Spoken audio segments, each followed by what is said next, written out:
A lot of big moves this offseason, a lot of new faces in the building, and the big question, what are the Bucs' chances of winning the NFC South this season? Welcome to the Rines Report with your host, Tristan Rines. The Buccaneers and their fans have had a lot to rejoice, to celebrate this offseason, as it has been the offseason of the Buccaneers, getting all sorts of additions to the squad, making them immediate contenders in some cases. And I really want to consider their chances on winning the very, very competitive NFC South that's already got the New Orleans Saints, the Carolina Panthers, and the Atlanta Falcons all jumping at the bit. Some big moves in the draft. Their first round pick, they swapped up to the 13th spot with San Francisco and took Tristan Works out of Iowa, the offensive tackle, who can also play on the inside. I think that was a really, really smart move. You shore up the offensive line with a versatile guy who can play inside on the offensive line, and with some really, refined coaching, some polishing, would be an excellent outside tackle option on the right side. The Buccaneers getting better on the offensive line. Tristan Works seems to be, their first round pick, obviously, but seems to be the guy they really like moving forward, or else they wouldn't have swapped up picks for him. I think that them getting Tristan Works was an incredibly smart move.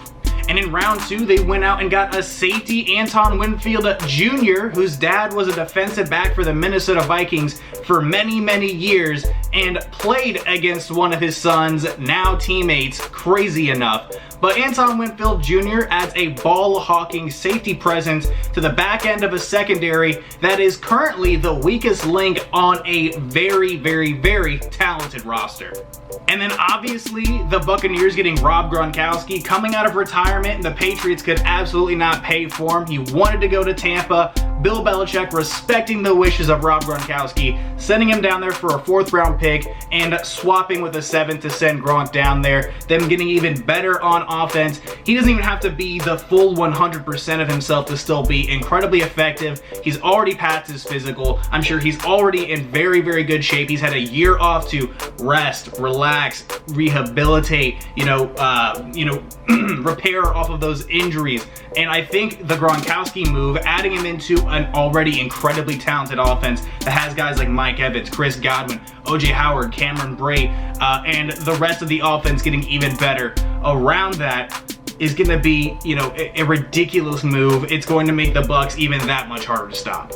And then obviously, the cherry on top of all of it, I wasn't going to not talk about it, Tom Brady being the biggest addition, making them, potential Super Bowl contenders in Tampa Bay. Bruce Arians getting the franchise quarterback for the next couple of seasons. Jameis Winston signing a deal with the Saints.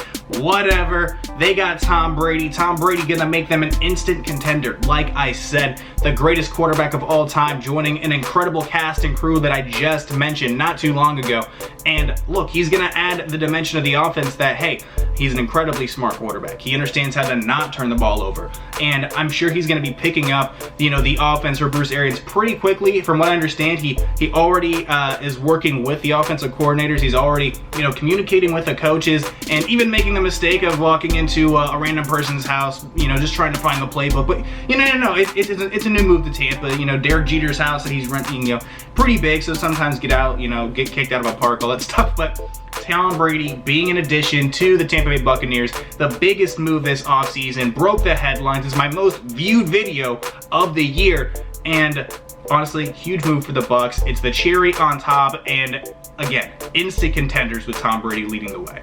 So obviously, the reason you even clicked the video in the first place, how much of a chance do the Bucs have at even winning the NFC South? They're in a really, really, really competitive division. Their biggest rivals this season are going to be the New Orleans Saints, and we're going to talk about the schedule for both the Buccaneers and the Saints shortly. But, even outside of just the Saints, the Atlanta Falcons getting better, the Carolina Panthers getting a new quarterback in Teddy Bridgewater, new head coach in Matt Rule, and the defense getting better for the Carolina Panthers. The NFC South every single season seems to be very, very, very competitive, very interesting to watch, but the rivalry, the Saints and Bucs, are going to be the two big teams that all of us football fans are going to be keeping their eyes on. That's the big storyline that I'm looking at this upcoming season, and I'm really interested to see who will actually win the division. I think they're very, you can match those two teams up very well, and it just comes down to who's going to have more division wins, who's going to have more, league wins outside of the division. It's going to be this close. It's going to be neck and neck for the entire season, my personal opinion. So we have to break down, obviously, the season that the Bucs have in front of them. Obviously, there's no slate of games, no order of the opponents, but we do have an understanding of who they are going to be playing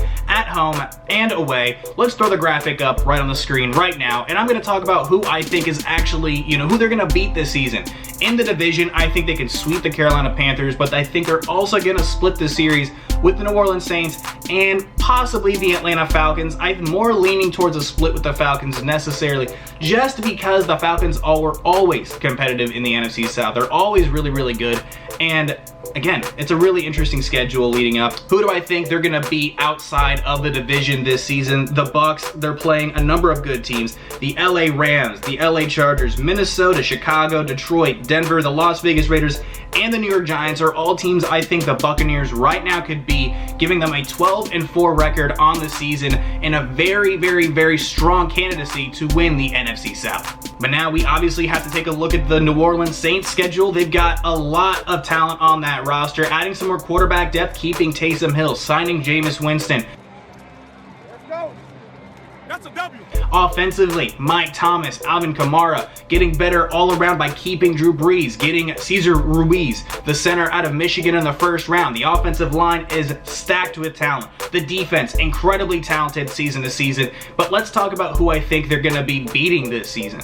I think this year, the New Orleans Saints can absolutely sweep both the Atlanta Falcons and the Carolina Panthers, and like I mentioned earlier, splitting with the Tampa Bay Buccaneers and the newly acquired, just onslaught of offense that they have. And around the league, I'm going to throw the graphic up right now.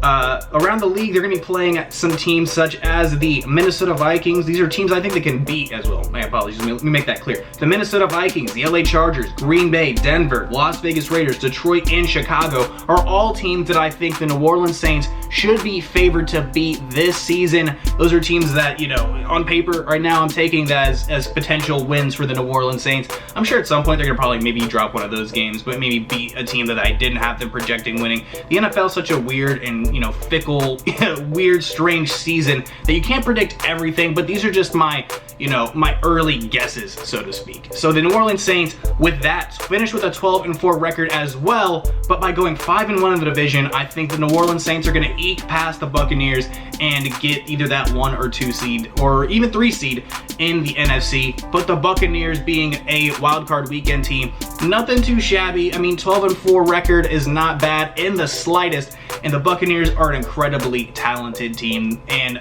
I'm excited to see what's going to happen. So again, I think the Saints and the Bucs are the two frontrunners in the NFC. Right now, if you had to ask me, it came down to everything. I think based on the schedule, once again, that the New Orleans Saints are more likely, in my opinion, to win the NFC South. They're two juggernauts in the division, but it's going to be a storyline that I'm going to be paying a lot of attention to this upcoming season. Who's going to edge out and win that division, much like the NFC West with the 49ers and the Seattle Seahawks this past season. One team becoming the 1 seed, one team becoming the 5 seed. The separation of a win or the separation of a division win absolutely making a huge difference. It's, the competitive nature of the NFL. I'm excited to see what's going to happen, and I'm sure you're excited to see what's going to happen. So thank you so much for watching the video. All my social medias are down in the description below. Feel free to stick around and watch another video. Feel free to subscribe, get the bell on to know every single time that I'm dropping a video. Like, comment, share, absolutely. And I'm going to catch you in the next one. Adios.